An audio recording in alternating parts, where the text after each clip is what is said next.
Hey, this is Meridith Elliott Powell, and welcome to another episode of Thrive, Turning Uncertainty to Competitive Advantage, the show where we dive into the strategies, discuss the steps, everything that you need to know to make change and uncertainty actually start to work for you. Listen, this is one show you don't want to miss because we have a very special guest coming up. He's got some rock solid information for you. So I say we just go ahead and dive in. We're going to shoot this video, and then here we go.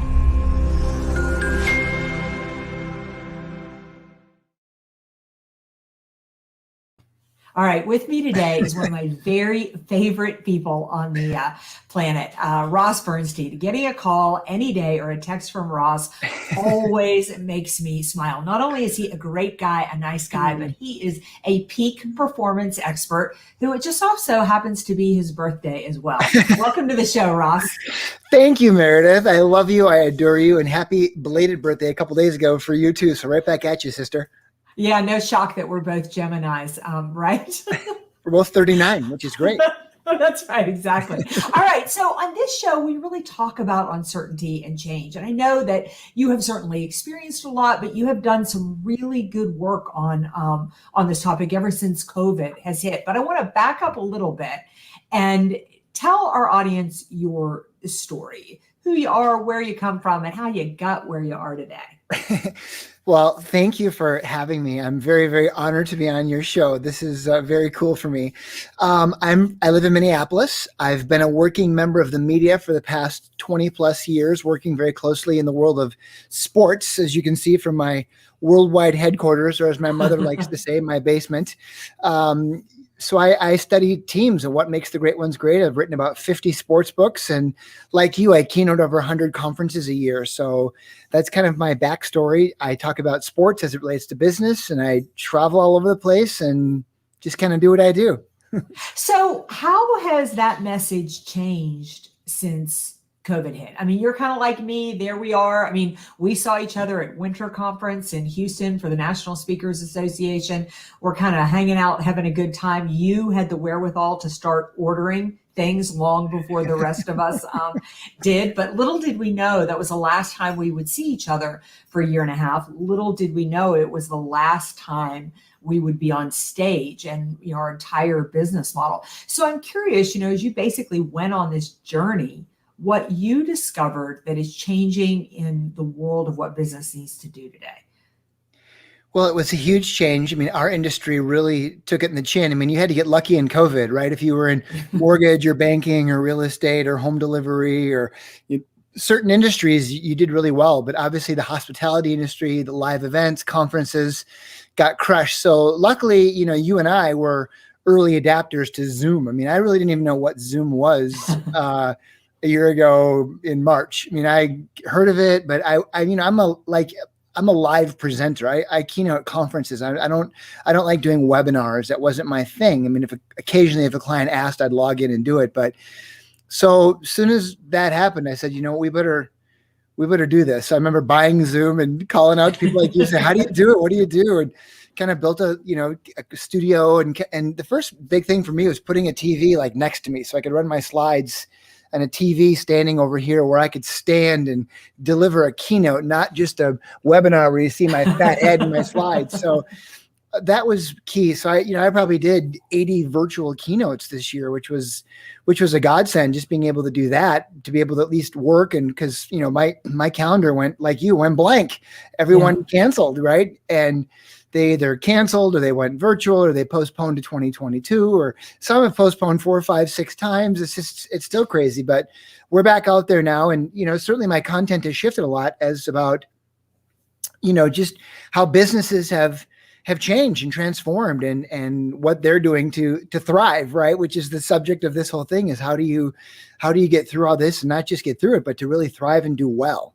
So I love kind of studying the outliers in sports. And I love studying the outliers in business and just seeing which ones really did well and equating that back to sports. But ultimately, I think if you were an early adapter and you were willing to pivot, which is a word I really don't like, but really to do that, I think you came out okay in this. And luckily, you and I were 2 people in our industry that did well, but it's heartbreaking. A lot of people didn't do so well. Yeah. So I hope they can come back.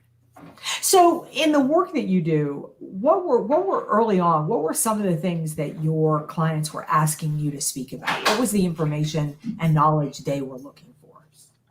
Well, I think early on, a lot of them were trying to figure out how do you get sales teams motivated when they can't meet with each other. That was a big thing. And, for me, I've always been a solopreneur. I've never had a real job. I've always home officed. I've never had, employees. I've never had a building. So I'm completely self-contained. So for me, this is absolutely nothing new. I was always working from my basement. Right.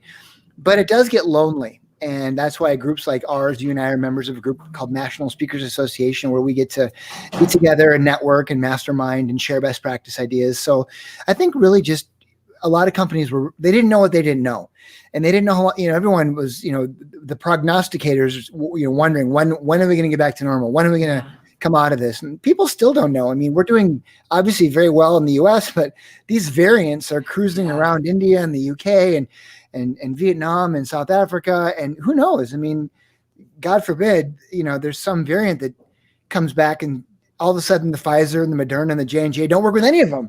I mean, then what? We're all going back into lockdown. I mean, that's like the doomsday scenario no one wants to think about. But I think in the back of people's minds, they're still wondering. So I think anyone that could provide a little bit of comfort and say, look, here's what it's going to look like on the back end of this thing. Here's what we know. Here's what we don't know. Here's what we know. But here's what you can do. Here's what you can control. Thinking about simple things like your mental health and your physical health and a lot of, basic soft skills, I think, of just basic selling and basic leadership of empathy and kindness and just really, getting back to the basics to really help people and to really solve problems in unique ways. Look, if you're a life insurance professional or a realtor, you're not going to be able to meet with someone for face-to-face. So you're going to have to figure out how to do this Zoom thing or whatever platform you use, StreamYard or Teams or WebEx, and you're going to have to figure it out. And I think the early adapters did well, and the people that went kicking and screaming, they're going to struggle. So, I mean, no one had a good year in 2020. 2019 was just amazing, but it'll take a little bit before we get back to those numbers, I think. I would agree with you. What do you, as you study outliers in business and outliers in sports, is there anything different about them? What are some of the qualities? Because what I found, it was interesting when I would ask the question, and I got this question from our friend Bill Bachrach, when uncertainty hits, do you run to the sound of the gunfire and take action, or are you somebody who takes a wait and see approach? And I found that most people take a wait and see approach, but they wanted to run to the sound of the gunfire. They just didn't know what to do. So of those outliers that, those people like, I mean, we just came off the French Open yesterday, and there's two outliers for you, Djokovic and Tsitsipas. I mean, they were amazing. What is it about sports figures that we can adapt in the business environment? Well, that was an epic match. That final and of course the semi leading into it was epic as well. But I think for Novak Djokovic, he's the outliers are driven. Michael Jordan, the greatest of all time, the GOAT. There's no days off. There's no off season. When people tell them they've arrived, they work even harder. The thing I've learned about sports is that it's easy to get to the top, but it's really hard to stay at the top. And that's the essence of the dynasty mentality. And if you watch the Michael Jordan feature during the pandemic after the Lion King or whatever, Netflix was all binging early on, you could see that he was so ultra competitive. He just needed something to rile him up that day. When they had just some crappy ho-hum game in Cleveland or Detroit, and he would just make stuff up. He'd say, you know what? I don't think that guy thinks I can score 60. So he'd score 60. And I think that, they find reasons to get up every morning, and they got to put that chip on their shoulder. There was someone at some point that told them they weren't good enough or smart enough or pretty enough, and they're able to channel that at a moment's notice, kind of like adrenaline. They're able to really lean on it, and that's when they call it getting in the zone, right? When everything kind of slows down. And I think for Djokovic, it's very clear. He wants to catch Rafa, and he wants to catch Tsitsipas. Federer. But yes, Roger Federer. I just drew a blank. I love this game. Yes, two syllables. So Federer and Rafa each have 20 Grand Slams. Right. and he now has 19, and he wants to be the greatest of all time, and he feels like he has the momentum now. So I mean, what he did in that match was epic. He was down 2-0. I mean, that never happens. When you get someone at that level down, rarely do they ever come back. But I think that, outliers in business are the same way. They're driven and they're risk takers. They're willing to put themselves out there. They have enough comfort level, enough confidence in themselves, enough chutzpah, enough swagger to say, you know what, even if I fail, I'm going down in a blaze of glory. And they learn from those failures and they move on. So yeah, I love studying the weird, like Steve Jobs said, the weirdos, the outliers, the square pegs in a round hole, the people willing to put themselves out there. And it's easy to play it safe, but you know what, you gotta try new things. You're not going to win them all, but fail fast, perform the autopsy, and just keep going. Do you think that that's something that can be learned? By the way, I want to say about Djokovic, 1949 was the last time somebody came back from being 2 down to win the French Open. It has not happened since 1949. That's amazing when you think about how many good people have come through there. I know, and I mean, just the semi, just to beat Rafa to get there. I mean, that guy's won 13 French Opens. So, and he'd lost 6. So I know we're totally geeking out because you and I are big tennis nerds, but I think to your point that athletes, businesses, the ones who are willing to really try new things, that are willing to put themselves out there, to your point about really not only taking a risk, but teaching themselves, like, is it a learned, or I think that they totally can learn these traits. I think there's certain things that are in your DNA, like Michael Jordan with the game on the line with 1 second, he wants the ball. He has a killer instinct. He has that boot in the throat mentality. Occasionally he would understand in a decoy situation, he'd pass one of his teammates because he knew that it was 4-on-1. So in that instance, he would say, fine, we'll give it to someone else. But I think that, certain people are able to rise to the occasion. People, like Brandi Chastain in the 1999 Women's World Cup of Soccer finals in overtime, they thrive in that stress and that pressure, and they want the ball. They want to score the game winner. Other people don't. And I think it's up to great coaches, to great leaders to figure out who are those people that want the ball and to give them the damn ball and let them do what they do, because, you got to put the right people in the right seats in the bus. And I know it's a lot of cliches, but I think it's true in sports, chemistry, and a lot of things come into place. But yeah, I think you can learn a lot of these things and you can educate yourself. You become a better risk taker, a better sales professional, a better leader when these things happen. I mean, look what happened in the back end of World War II and the Great Depression and 9/11 and 08, 09. I mean, there's going to be great opportunities that come out of this pandemic. I mean, I know it's hard to see the forest through the trees right now, but I think there's so many good things that are going to come out of it, believe it or not. Well, I think the thing that's, interesting is that you have to, it sounds like if you're a coach or a leader, you have to create an environment where it's okay to fail. Yeah. I think I'm a mediocre athlete. I do lots of things, but the problem is I'm spread way too thin, so I don't master anything. And I was playing in a tennis match with a friend of mine, and literally, like, we're 3-5, we're not good, but we were losing to these 2 women. We were down 5-1, and my girlfriend looked at me, and one of the ladies on the opposing team, her name was Barbie, and my friend looked at me and said, "Barbie's going down." And no pens. Yeah. And so it's kind of our team mantra now. But anyway, we came back and we won 7-5. So I think, but in that environment, we're playing 3-5 tennis at a racket club in Asheville, North Carolina. I mean, who cares? It's so okay to fail. And so, I'd love to hear you talk about creating an environment where failure, it's not what you want, but it's certainly safe and acceptable. Well, I have to just correct you. You're an amazing athlete. And for your listeners who don't know, a typical Meridith day is like wake up, go for a run, play tennis, get 18, hike 9 miles, come back, eat a power bar, and then rinse and repeat and do it all over again. So she makes me feel like a horrible person. But I did get a 10-miler in this morning. So I'm happy. I got no doubt on a wounded ankle. Well, there's an old saying, I don't like running, but I sure like how I feel when I'm done running. So I just run, Forrest, run. But I think to your point, it's never, no one likes failing, but we have these little defining moments where you got to challenge yourself. And, you could have easily just lost that tennis match. But when it was like, let's take down Barbie, it's like, now you had purpose, right? Now you had kind of a mission, and you had like, in great teams, they kind of rally behind each other. They find a common goal, right? And it's like, well, can we do this? Yeah, this will be fun. It's a new challenge. You gotta kind of keep raising the bar, whatever that is, and in life and sales and business. And I think that great leaders who allow their players, their teams to fail, and they get more out of them in the long term. It's just, if you perform the autopsy and figure out why, and then you say, well, can we get a little bit better? People want instant results in America. You want to lose weight, take a pill. No one wants to just grind and work. It takes a long time to be good at something, to be good at speaking, to be a good sales professional, to get in shape and to stay in shape. So I think people, it's hard, but it's, that's what sports is. It's a bunch of little things that create momentum. And that's why I talk about momentum. It's these little catalysts, right? And in business, it's the same thing. It's a new website. It's a new video. It's a new piece of technology. It's a new hire. It's a new fire. Sometimes it's addition through subtraction. When you get the right team chemistry, and it just clicks.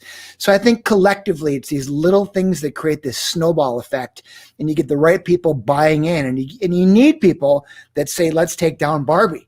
You need people like your leaders to. And it's not just the people that wear the C. I wrote a book about captains called Wearing the C. It's your clubhouse guys, your clubhouse gals, your veteran leaders.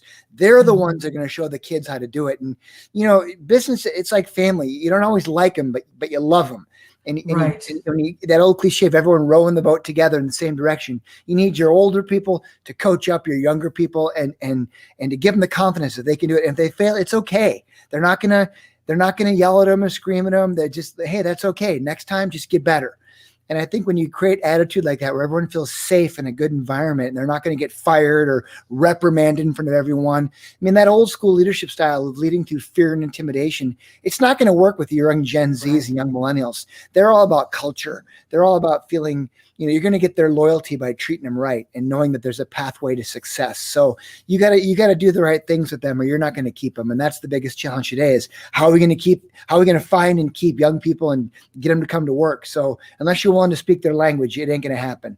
Yeah, I also think the thing, Maurice, I love your comment here. Nothing worth having comes easy. I mean, that's so true. I got asked to speak at an event not too long ago, and they said, "Could you just tell us the magic bullet for selling?" And I said, if I had the magic bullet, I would be retired on an island somewhere. I mean, there is no easy button, right? It's a consistent series of steps to do the work. I thought it was interesting that, back to tennis, that Novak said to Tsitsipas on the awards ceremony that you probably don't realize it now, but you're going to learn more from this match, probably more than any other match, that you play. And I do think it is so true, and when it comes to younger people, what I found is because they're entering a world where they've never lived through a lot of stuff that we're going through right now. Not that any of us have lived through a pandemic other than this one, but we have navigated serious economic, downturn. We've been through 9/11, we've been through 2008,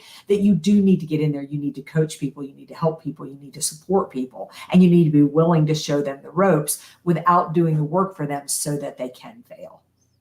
Yeah. And I agree. I think that your remark about Tsitsipas is really on point. I think it's cool that Novak was able to, share that with him. And I think that's the cool thing about tennis is even though these guys are warriors and they battle, when they're done, they try and help each other. Even, really, you and I, Meridith, I mean, I consider you to be one of my closest friends, and you and I are technically competitors. I mean, we compete for the same gigs, but you and I refer clients to each other all the time. And we genuinely love each other and want to help each other. And I want you to succeed. And if I lose a gig to you, I'm happy. But if I'm doing a gig, I'm going to recommend you and you recommend me. And it's like high tides raise all ships, right? And it's that level of karma to really help people. And, in our industry, people need a lot of help. And that's what we do. We help people. We help companies. We help them try and get better.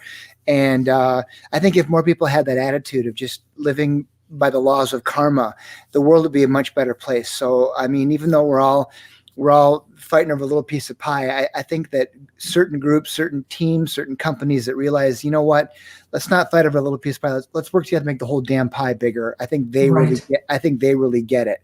And Yeah. I think that's where you and I really have come into our own, I guess, and be able to realize those things. You get to a certain point where you figure out a few things and you go, okay, this is working a lot smarter than a lot versus a lot harder, right? Yeah, absolutely. And you really do. You want your friends to succeed. I also get a lot from watching you speak. I'm like, wow, my God, that was so good. I got to work on this piece. I mean, I need more humor in it or something like that. I mean, there's a lot that I love the partnership of you forcing me to up my game. I think and I think people tend to shy away and maybe want to dummy down rather than be the cheap real estate in the expensive neighborhood. And I think that's a big part of thriving in an uncertain marketplace. No, I totally agree. And, I think being humble and just rooting for your friends is such an honorable thing, even your competitors, right? I mean, when I see you on LinkedIn doing so much, and I know there's weeks where you're grinding, doing 6, 7, 8 events in a week, sometimes 2, 3 events in a day. And then you're out and you're taking the time to work out and you look fabulous because you take care of yourself, and it's a choice. Our lifestyle is so destructive, living in airports, and I was on the road. I was in 3 cities this week, and being back in the road is hard. You're just, all those demons tempt you in the sky lounge and the first class seats and the nice hotels. And so, I mean, it's a choice to want to feel good and to look good and to work hard and to make those calls. I mean, there's no shortcuts, man. The reason you were one of the busiest speakers, I mean, over the last 10 years, but especially this last year, was because you just grind hard and you're just like, you know what? No one's giving me anything. You just worked and you built relationships, and that's why your clients love you, and you're just a great person. So they want to work with you and recommend you and refer you. And I love your model. You totally motivate me. Whenever I see you working, I'm like, man, I got to get off my ass and go do this. Meredith is totally killing it. So I love that. You inspire a lot of people, not just people that you speak to, but other people in our industry really look up to you, and they want to be like you. I'm not just saying that because you're my friend. It's true. You're really amazing that way. Well, I appreciate that, but I would say right back at you. We are the average of the 5 people we spend the most time to. It is hard to believe, but it is time to close this podcast out. Ross, I need to have you back on probably 3 and 4 times, because I have a lot of other things I want to ask you. But I always end with 2 questions. Number 1, what's your biggest piece of advice? Number 2, how do people get a hold of you? How do they find you? And how do they figure out how to get that momentum? Thank you. The best piece of advice I got as a professional speaker, I was trying to woo a speaker bureau one time at a big conference. And I mustered up the nerve to walk over. Hi, I'm Ross, and here's a bunch of my books and my business card and my one sheet and my video. And she just said, "Oh, okay, Ron, thank you." Right? Ron. And she said, "Can I give you a bit of advice?" She said, "Just be really good on stage, and we'll hear about you. And when we do, we'll be in touch." And it was like, it was a dagger to the heart, but man, that was great advice. She's really good, and eventually, years later, she hired me. I never told her that she told me that story because it was pretty crushing, but the reality is, just be great. Be great at what you are. Don't try and do a million things. Just do what you do, and be a problem solver, build really good relationships, help people when they're down. And you know what? I think by the laws of karma, if you do those things, it's going to come around. People want to do business with people that they like and that they trust, and that they feel like you just get it. As far as getting a hold of me, I have a website, Ross at rossbernstein.com, but I have nothing to shill, nothing to sell. I'm here to help you, and I'm very honored to be a guest on your show. So it's just very cool. And I'm excited to see you in a few weeks at our big NSA conference in Vegas. And we're going golfing, we're going to dinner. So it's going to be awesome that you and I get to spend some time together. So I'm really looking forward to it. I agree. I cannot wait. Ross, I really appreciate you sharing your wisdom, coming on here as a guest today. And again, I want to have you back on because you got a lot of tips, a lot of strategies, a lot of really good things our audience can learn and can share. So goodbye to the rest of you. Thank you so much for joining us for another show. We'll see you next week right here, 1:00 Eastern, with another show, another guest, and another set of strategies to turn all of this uncertainty into your competitive advantage.